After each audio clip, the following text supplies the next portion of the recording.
우리가 기독교를 포함해서 거의 모든 종교에는 기도라고 하는 그 종교 행위가 존재를 합니다.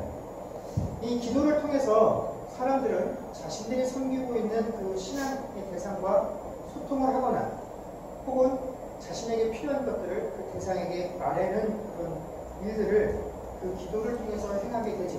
그렇기 때문에 기도는 모든 종교 행위들 중에서 가장 기본이 되는 종교 행위다라고 할 수가 있을 것입니다. 이것은 크리스찬들이다라고 해서 크게 다르지 않죠. 그러나 기독교와 다른 종교가 이 기도에 관해서 다른 점이 있다고 한다면 그것은 기도의 결과와 그 책임에 관한 전혀 다른 태도를 가지고 있다라는 점입니다. 다른 종교는 기도의 결과에 대한 책임을 사람, 즉 기도자에게서 찾고 있습니다. 그렇기 때문에 기도를 했음에도 불구하고 그 기도에 합당한 결과를 얻지 못한 것은 전적으로 기도자의 정성이 부족하다라고 여긴다라는 것입니다. 그렇기 때문에 자신이 섬기고 있는 그 신에게 기도하고 간구하는 자들은 어떻게 해서라도 자기가 믿고 있는 그 신에게 감동을 주기 위해서 비상식적이고 비이성적인 방법을 사용하는 것에 대해서 전혀 거리낌이 없을 때가 많이 있다는 것입니다. 그러나 기독교는 기도의 결과가 전적으로 하나님의 뜻이다라고 고백하는 종교입니다. 왜냐하면 하나님께서는 전능하시고 전지하신 분이기 때문에 그렇다라는 것입니다.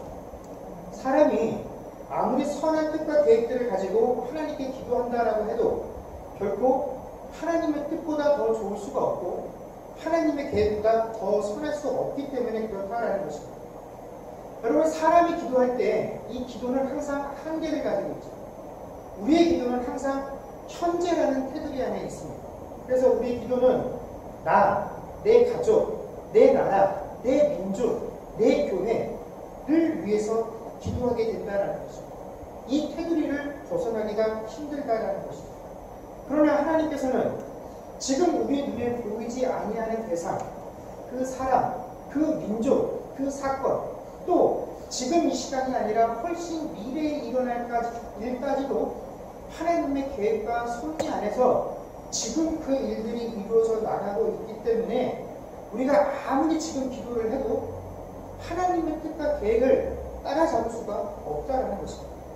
그런데 이렇게 하나님의 뜻과 섭리가 우리의 모든 생각과 이성을 뛰어넘는다는 사실을 우리가 인지하고 배우고 있음에도 불구하고 우리들은 하나님께서 사람의 기도 때문에 당신의 뜻과 계획들을 바꾸신다라는 그런 신념들을 가지고 신앙생활을 합니다. 여러분, 만약에 하나님께서 사람의 기도 때문에 당신의 뜻과 계획을 바꾸신다라고 한다면 그것은 무엇을 의미하겠습니까? 하나님의 뜻과 계획이 완벽하지 못하다라는 것을 시인하는 것입니다. 그렇기 때문에 우리가 더 좋은 것들을 간구하면 아 그래 그게 더 낫겠구나 하고 바꾸시는 경우가 된다는 것입니다. 더욱이 사람의 기도로 하나님의 뜻과 계획을 바꿀 수 있다라고 한다면 사실 하나님께 기도한다는 것 그 자체가 아무런 의미가 없는 행위가 됩니다. 왜냐하면 기도 그 자체가 하나님의 의지보다 더 큰 힘이 되어지기 때문에 그렇다는 것입니다. 기도하는 당사자가 하나님께 간절하게 애쓰고 떼쓰면 결국 하나님께서 들어주실 수밖에 없어라고 한다면 하나님께서 아무리 원대한 계획과 뜻을 가지고 있다라고 할지라도 그것보다 사람의 기도가 더 큰 능력이 되어지기 때문에 이런 일은 있을 수 없다라는 것입니다. 그럼에도 불구하고 아까 제가 서론에 잠깐 이야기한 것처럼 사람들은 우리가 간절히 기도하면 하나님께서 그 뜻과 계획을 변경하신다라고 굳게 믿으며 신앙생활합니다.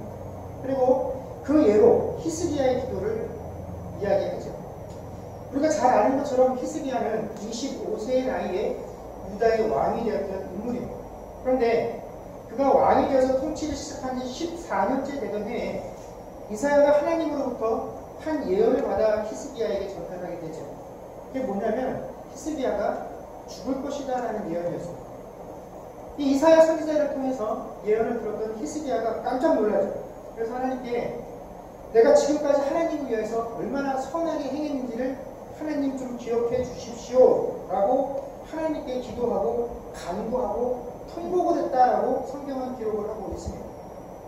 그런데 이때 히스기야에게 하나님의 예언을 전달했었던 이사야 선지자가 그 예언을 전달하고 돌아가는 길에 마침 이사야가 히스기야 왕이 머물었던 그 성을 채 빠져나가기도 전에 그 성의 뜰에 이르렀을 쯤에 하나님께서 다시 이사야에게 또 다른 예언을 주신 그 예언의 내용이 뭐냐면 그가 15년 생명을 연장받게 될 것이다 라는 것이었어요.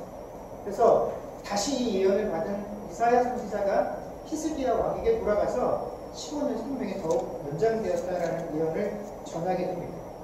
바로 이 대목에서 많은 이들이 히스기야의 간절한 기도가 하나님의 마음과 계획을 바꾸었다라고 얘기했습니다.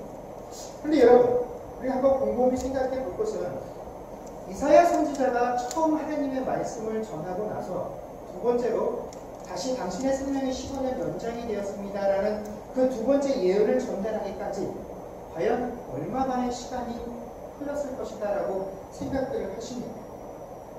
정말 히스기야가 내가 이제 곧 죽게 될 것이다라는 그 하나님의 예언을 듣고 나서 하나님, 제가 잘못했습니다. 뭔지 모르겠으나 혹 제가 하나님께 잘못해서 죽을 만한 그런 이유가 있었다라고 한다면 제 죄를 사해 주십시오. 이렇게 제대로 된 회개나 하나님 앞에 자신의 간절함을 드러낼 만한 그런 충분한 시간이 흐르지 않았다라는 것입니다. 그 왕궁이 얼마나 넓었는지 모르나 왕의 앞에서 당신이 곧 죽을 겁니다 라는 이 예언을 전하고 왕궁 뜰에 머물렀을 쯤에 하나님께서 다시 그에게 15년 더 생명을 연장해 주겠다라는 그 예언을 받아서 다시 돌아갔다라고 한다면 아무리 넉넉 잡아도 그 시간은 아마 1시간 남짓이었을 것이다라는 거죠.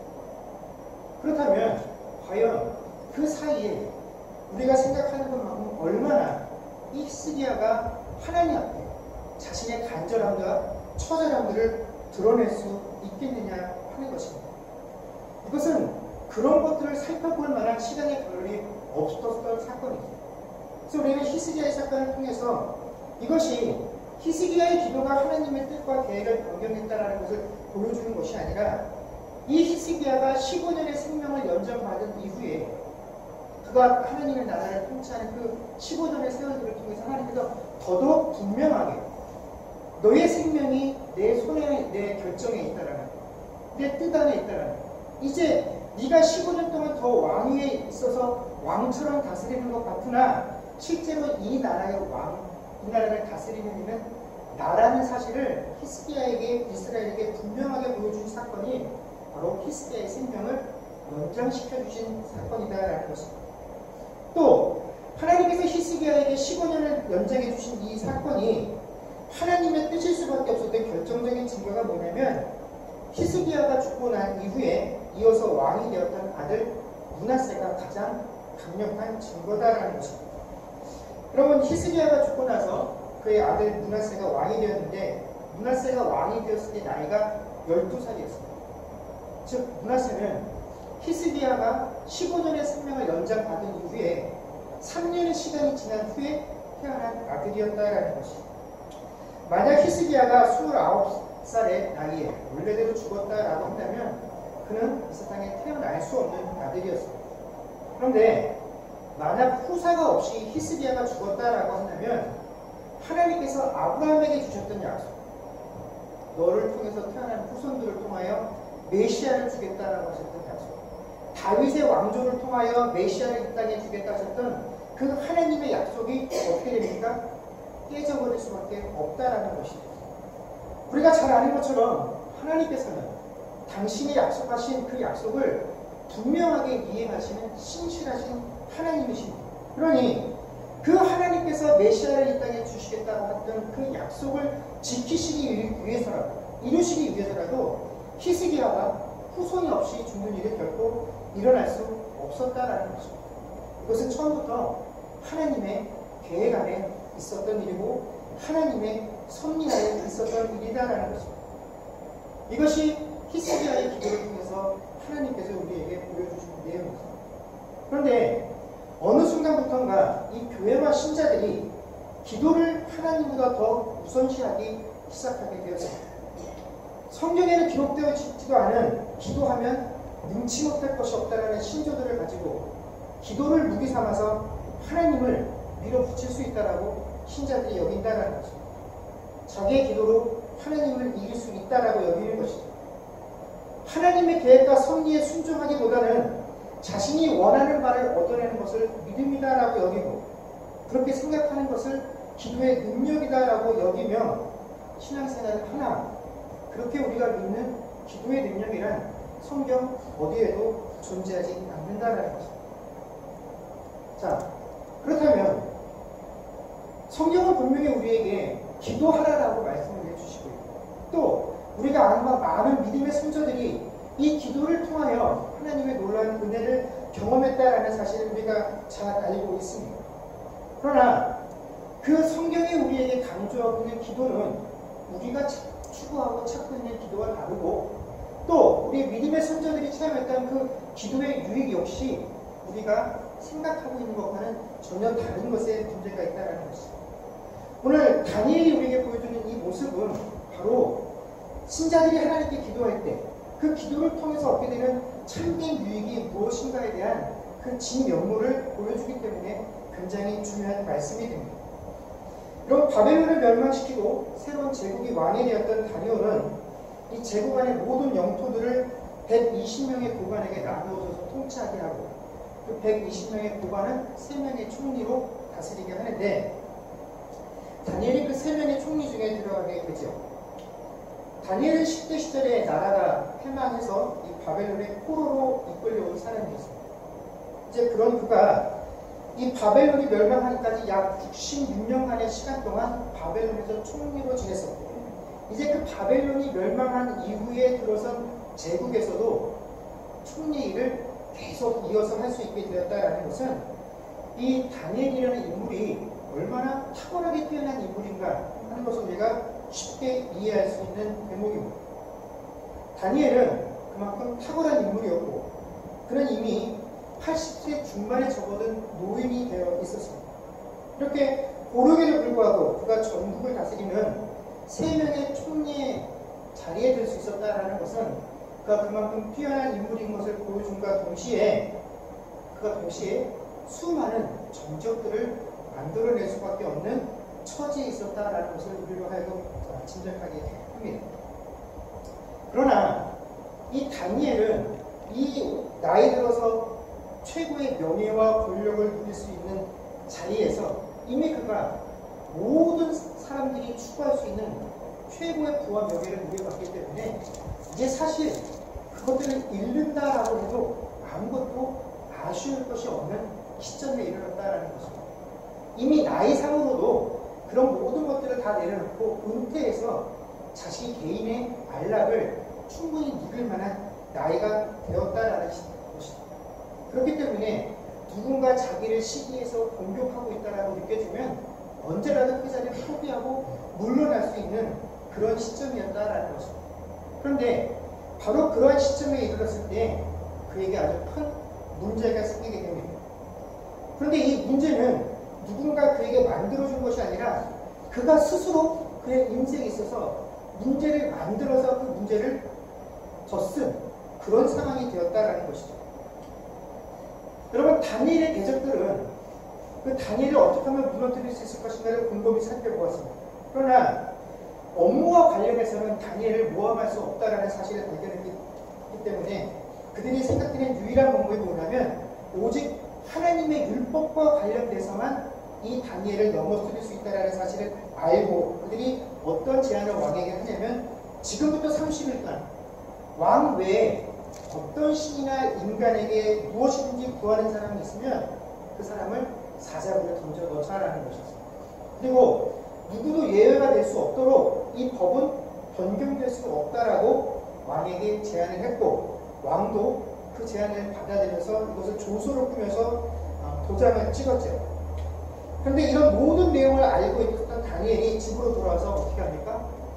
전과 같이 윗방에 올라가 예루살렘으로 향한 창문을 열고 하루에 3번씩 기도하며 하나님께 감사했다라고 성경에 기록을 하고 있습니다. 자, 이제부터가 중요합니다. 여러분, 이 순간에 과연 다니엘이 하나님께 어떤 내용을 가지고 기도했겠습니까?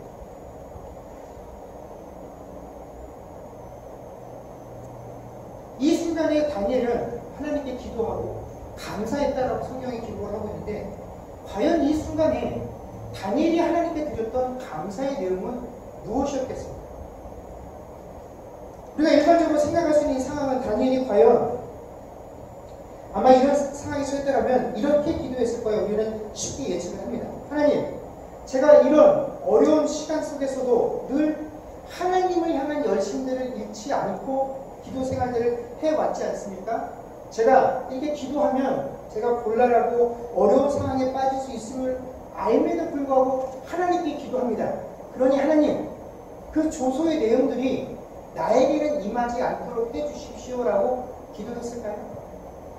아니면 하나님, 내가 이곳에서 포로로 끌려와 이곳에서 66년을 지내는 동안 한 번도 하나님을 배반하지 않고 오직 하나님을 구하며 기도하고 하나님을 향한 믿음을 저버리지 않고 사는데 겨우 대가가 내 말년에 이런 문제로 내가 걱정해야 되는 이런 상황입니까? 하나님, 이건 나에게 합당하지 않습니다. 그런 하나님, 어떻게 해서든지 이 상황으로부터 나를 구해내십시오 라는 기도를 했을까요? 만약 그랬다라고 한다면 그는 결코 하나님께 감사하지 못했을 것입니다. 그의 기도는 하나님께 아주 치열했을 것입니다.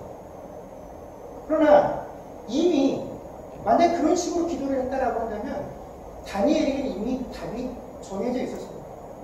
어떻게 하면 됩니까? 30일만 기도하지 않으면 됩니다. 그가 평생을 하나님께 기도를 했는데 그 30일 기도하지 않았다라고 해서 하나님께서 그를 책망하시겠습니까? 그의 앞길을 막으시겠습니까? 결코 그렇지 않다는 것입니다.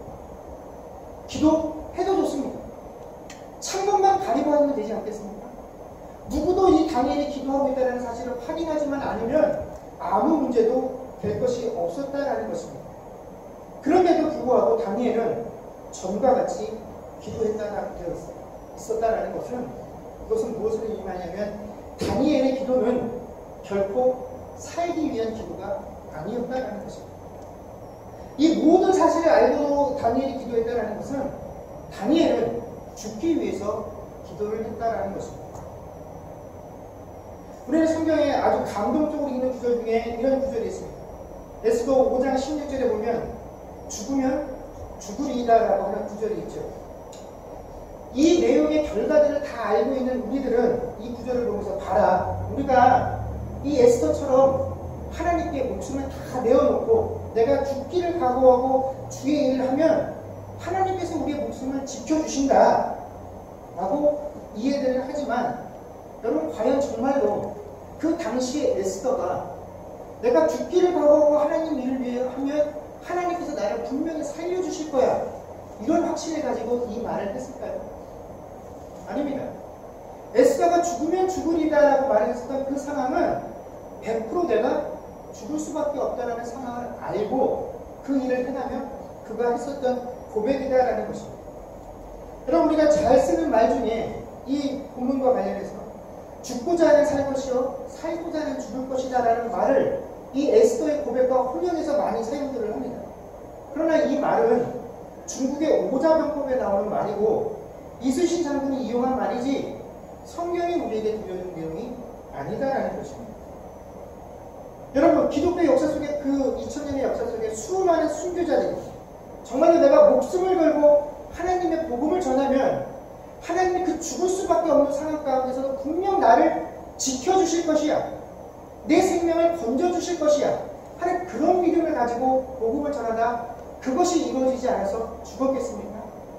아니다라는 것입니다. 순교자들은 100% 내가 죽을 것이다라는 사실을 확신하고 그 상황 가운데서도 복음을 전하다 그 결과를 맞이하게 되었다라는 것입니다. 그들 중에 내가 주를 위해 복음을 전하다가 이렇게 죽는다라는 사실에 대해서 하나님 어떻게 이루실 수 있습니까? 라고 이 상황을 한탄한 사람들이 없었다라는 것입니다. 중에 이런 상황 속에서 하나님께서 그 죽을 수밖에 없는 상황 속에서도 건져주신 경험이 있었다라고 한다면, 우리가 그런 상황을 알고 있다라고 한다면 그것은 오로지 그분을 위한, 그분만을 향한 하나님의 특별한 섭리일 뿐이지, 그것이 결코 하나님의 세상을 다스리는 원칙이나 계획이고 기도를 대하는 하나님의 태도가 아니다라는 것입니다. 여러분, 만약 다니엘이 내가 이런 환난 중에서도 하나님께 기도하면 분명히 하나님께서 나를 이 환난 가운데서 건져내 주실 것이야 라는 생각을 가지고 기도했다라고 한다면, 여러분, 다니엘이 사자굴에 던져진 그 시점에서 이미 그의 기도는 어떻게 되는 기도입니까? 실패한 기도가 되어질 수밖에 없다라는 것입니다. 혹여 어떤 분들은 그래, 사자굴에 던져졌지만 결국은 그 사자굴 속에서 하나님께서 안전하게 지켜주셔서 나오지 않았냐, 그랬으니 된 것 아니냐 라고 말할 수 있습니다. 근데 여러분, 죽을 것을 뻔히 알면서도 하나님, 죽어도 좋습니다, 그러나 나는 기도합니다 라고 말했던 그 다니엘이 사자굴에 던져지는 그 순간에도 하나님, 이 상황으로부터 나를 건져내십시오 라고 기도하자 했던 그 다니엘이 정작 사자굴 속에 빠져서는 하나님 살려주십시오 라고 기도했다라고 한다면, 그것이야말로 이전까지 그가 우리에게 보여줬던 그 믿음과 그의 기도를 더욱더 값싼 것으로 만들어버리는 그런 이해만 될 뿐이다라는 것입니다. 여러분, 이렇게 우리가 생각하는 우리의 기도를 하나님께서는 들어주지 않으셨다라는 것입니다. 하나님은 다니엘의 기도도 들어주지 않으셨다라는 것입니다. 다니엘은 죽기를 기도했죠. 그러나 하나님께서는 그를 살리셨습니다. 왜 살리셨습니까? 그것이 하나님의 계획이기 때문입니다. 우리는 그 하나님의 계획을 다 알 수는 없습니다. 그러나 하나님의 계획과 하나님의 뜻이 그러했기 때문에 다니엘이 죽기를 원하며 하나님께 기도했다라고 할지라도 하나님은 다니엘의 죽음을 허락하지 않으셨다라는 것입니다. 그렇다면 도대체 다니엘의 모습을 통해서 하나님께서 우리에게 알려주시고자 하는 그 참된 기도의 무기라는 것이 무엇이냐? 그것이 바로 22절의 말씀에 있습니다.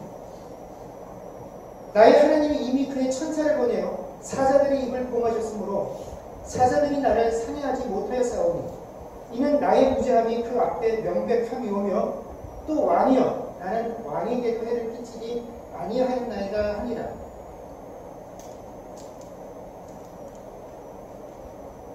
여러분, 다니엘은 언제나 기도했습니다. 사람으로서 더 이상 오를 진리가 없고 누릴 명예가 없는 순간에서도 그는 늘 하나님께 기도했습니다. 그리고 하나님께 기도하면 지금까지 자신이 쌓아 올렸던 그 모든 것이 다 무너질 수 있는 상황 속에서도 하나님께 기도했습니다. 즉, 다니엘의 기도가 우리에게 보여주는 것은 다니엘은 하나님께 기도할 때 결코 자신의 문제를 해결하는 방편이나 하나님이 정말 나를 사랑하시는지 아닌지를 재는 도구로 기도를 사용하지 않았다라는 것입니다. 그러나 우리는 대부분 기도를 어떤 식으로 사용하고 있습니까? 내 문제와 어려움을 호소하는 도구로 이 기도를 사용하고 있다는 것입니다. 그리고 내가 원하는 대로 되어지지 아니하면 하나님의 사랑이나 하나님의 능력 그 자체를 의심하게 됩니다. 혹 개중에 신앙이 좋다라고 여기는 분들은 야, 내가 이렇게 하나님께 기도해도 뭔가 되지 아니하는 것은 내 쪽에 뭔가 죄가 있어서 하나님과 나 사이가 막혀 있어서 그런 거 아니야? 하며 스스로 자기 자신을 돌이켜보는 이들도 있습니다. 그러나 여러분, 우리가 돌이켜보면 하나님과 우리 사이에 막힘이 없는 존재들이 누가 있습니까? 우리는 아직도 옛사람의 본성들을 가지고 살아가는 존재들입니다. 하나님께서 우리를 향한 그 막힌 담들을 뚫기 위해서 우리에게 예수 그리스도의 보혈의 피의 공로를 통해서 십자가의 사건을 통해서 우리 안에 들어오시기는 하셨으나 여전히 그 일은 하나님 편에서 이루어지는 일들이지 결코 우리의 선함이나 우리의 노력들과 우리의 헌신을 통해서 하나님과 우리 사이에 막힌 담들이 허물어지는 것들이 아니다라는 것입니다. 22절에서 다니엘의 고백은 지금 내가 이 사자굴 속에서 살아난 것이 내 죄가 아무것도 없다라는 것을, 나는 하나님 앞에서도 앞에서도 죄가 없고 인간인 왕이 당신 앞에서도 무죄하다라는 것을 증명하는 그러한 결과를 만들어냈습니다. 이 결과를 보고 내가 그것을 당당하게 말할 수 있습니다. 라는 뜻으로 설명한 것이 아니다라는 것이죠. 여러분, 하나님 앞에서 내가 스스로 무죄합니다, 이것이 명백하게 드러났습니다 라고 말할 수 있는 사람이 세상에 어디 있습니까? 우리가 예수를 믿어서 죄 없다라고 말을 하지만, 여러분, 우리가 예수를 믿었다고 해서 예수 그리스도 피의 보혈의 공로를 힘입었다 해서 우리가 가지고 있는 죄가 없어지는 것이 아니다라는 것입니다. 우리 안에 있는 죄가 다 사라져서 우리가 순백의 상태로 돌아가는 것이 아니라 우리는 여전히 죄가 가득한 존재들입니다. 그러나 단지 예수 그리스도께서 우리의 죄값을 대신해서 죽으심을 통하여 우리는 하나님의 법정 앞에서 단지 죄 없다라고 칭함을 받는 존재가 된 것이지 우리 안에 죄가 없어진 것이 아니다라는 것입니다. 죄가 있음에도 불구하고 하나님께서 단지 우리를 죄 없다라고, 내 법에 의해서 너희를 천국에 들어갈 수 있는 자로 칭해 주시겠다라고 인정해 주신 것이다라는 것입니다. 우리는 이것을 무엇이라고 부르냐면 하나님의 은혜다라고 이것을 부릅니다. 여러분, 바로 이것이 다니엘 기도의 특징이다라는 것입니다. 다니엘은 하나님께 기도할 때마다 이 은혜를 느끼는 것입니다. 내가 세상에 다시 없을 부귀와 명예를 이 포로로 끌려온 땅에서 이룰 수 있었던 것에 대해서 하나님께 감사하는 것이 아니다라는 것입니다. 그가 하나님께 감사할 수 있었던 것은 내가 어떤 상황과 위기 속에서도 하나님께서 나를 사랑하고 계신다라는 것, 정말 이 죄 많고 하나님께 아무것도 내세울 것 없는 이 존재를 하나님께서 여전히 너를 내 자녀로 여겨주신다는 그 사실에 감사할 수밖에 없었기 때문에, 그 사실을 내가 느낄 수 있었기 때문에 다니엘은 어떠한 상황 속에서도 그 기도를 포기할 수 없었던 것입니다. 심지어 내가 하나님께 기도하면 내가 거듭 이루었던 이 모든 것들이 한순간에 물거품이 되어지고 심지어 내 생명을 보존할 수 없다라고 하는 그 상황 속에서도 기도해서 하나님께서 내게 베푸시는 그 분유하심, 하나님께서 내게 베푸신 그 은혜를 누리는 기쁨이 내가 생명의 위협을 누릴 수 있는 그 아픔보다 더 크다라는 것을 알았기 때문에 그 상황 속에서도 다니엘은 결코 기도를 포기할 수 없었다라는 것입니다. 그리고 그는 그 사자굴 속에서도 이 죄 많은 생명이 여전히 하나님에 의해서 의로운 자로 여김을 받았습니다. 하나님께서 당신의 자녀를 포기하지 않으시겠다는 그 약속이 이 사자굴 속에서도 이루어지는 그 상황을 경험하면서 그는 또다시 그 상황 가운데서 하나님, 도대체 내가 무엇이가, 하나님, 이 상황 속에서도 이 생명을 지키시기 위해서 이 낮고 낮은 곳까지 그 하나님의 은혜의 손길을 더하시고 계십니까? 내가 정말로 나는 죄가 많으나 하나님의 은혜로 인하여 하나님 앞에 죄 없다 칭함을 받은 그런 자로 내가 서 있다라는 것, 그 하나님의 은혜가 나를 여전히 덮고 있다라는 사실을 내가 이 자리를 통해서 다시 한번 명백하게 알았습니다 라고 하는 것이 바로 22절 다니엘의 고백인 것이고, 다니엘이 하나님께 기도할 수밖에 없었던 이유이다라는 것입니다. 여러분, 우리가 하나님을 알기도 전에 하나님께서 우리에게 찾아오셔서 일방적으로 우리에게 하나님을 알게 하시고 그분의 사랑을 느끼게 하시고 우리를 구원하시고 우리를 당신의 자녀 삼아 주셨습니다. 그런데 그런 하나님께서 우리가 하나님께 기도하지 않았다라고 해서 우리에게 실망하시고 우리를 책망하시겠습니까? 결코 그러지 않으십니다. 하나님은 우리의 본성을 잘 아십니다. 우리가 기도하지 않았다라고 해서 하나님의 계획이, 하나님의 뜻이 미뤄지거나 방해받는 일도 결코 없다라는 것입니다. 그와 동시에 우리가 기도하기 때문에 하나님께서 당신의 계획을 결코 바꾸시지도 않습니다. 그럼에도 불구하고 신자가 기도해야 하는 가장 큰 이유는 그 기도를 통해서 하나님의 은혜를 알 수 있기 때문이고, 그 은혜가 베푸는 그 참 감격과 기쁨은 세상의 어떠한 것과도 바꿀 수 없는 것이기에 신자는 기도하는 것입니다. 여러분, 무엇을 위해 기도하십니까? 여러분, 하나님께 무엇을 놓고 기도하십니까? 우리의 기도가 내 어려움을 알고 하나님께로부터 그것을 받아내고 풀어내는, 그러기 위해서 하나님과 치유하게 하는 그런 기도로 결코 끝나서는 안 될 것입니다. 여러분, 그 치열함들을 넘어서서 어떠한 상황 속에서도 하나님께서 오직 우리를 향해서 가지고 계셨던 그 당신의 계획과 섭리와 약속을 이루시기 위해서 그 과정 가운데서 허락하시는 긍휼하신 것, 그 은혜들을 느끼며 살아갈 수 있는 저와 여러분들이 되실 수 있기를 주의 이름으로 간절히 축원합니다. 그래서 참으로 기도하는 자들만이 누릴 수 있는 그 은혜와 그 하나님의 놀라운 긍휼하심, 이번 한 주간도 여러분을 충만하게 돕는 그런 한 주간이 되어질 수 있기를 다시 한번 주의 이름으로 간절히 축원합니다.